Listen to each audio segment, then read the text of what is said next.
Akhirnya aku buat juga kontennya karena ternyata lumayan banyak yang penasaran kenapa seorang mahasiswa bisa tidak lulus sidang skripsi.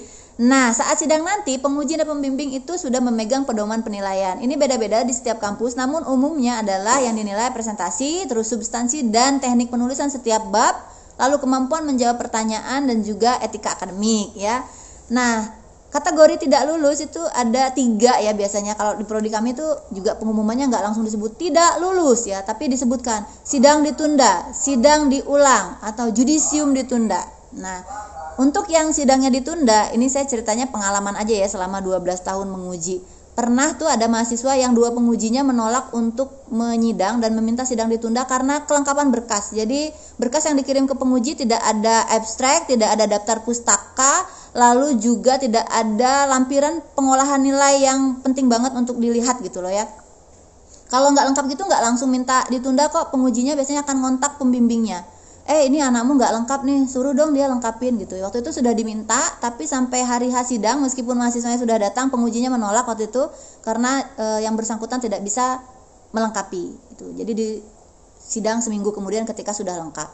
Nah, untuk yang sidang diulang itu bisa jadi karena skripsinya memang tidak memenuhi standar secara format, lalu juga salah gitu ya dalam menentukan berbagai hal yang ada dalam skripsinya, mulai dari objek, metode, dan lain-lain. Atau adalah karena mahasiswa tidak bisa menjawab pertanyaan. Kalau kalian nggak bisa jawab 1, 2, atau 3, itu nggak perlu cemas. Tapi ini tuh biasanya karena dari awal sampai akhir nggak bisa jawab. Ditanya konsep-konsep yang ada di judul nggak ngerti. Ditanya kenapa itu penting nggak tahu, bingung ya. Ditanya metodenya kemarin bagaimana, diem. Ditanya hasil pembahasannya nangis ya, itu pasti minta diulang ya kan, karena kita juga jadi curiga bener nggak sih dia yang mengerjakan skripsinya kan.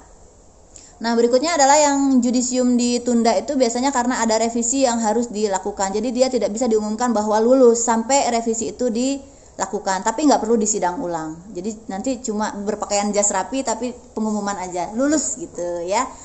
Nah, yang penting juga adalah saat sidang itu sikap dan perilaku. Menurut saya sih wajar ya, karena kan sidang skripsi itu adalah puncak penilaian dari selama kuliah Anda.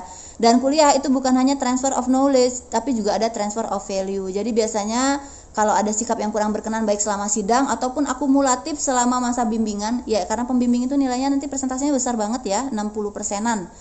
Biasanya diminta mahasiswa untuk berkontemplasi dulu dan menyadari kesalahannya dulu, baru nanti kemudian judisiumnya diumumkan. Pernah ada kejadian seperti itu. Itu kok ya di antaranya, mudah-mudahan bisa dipahami. Terima kasih.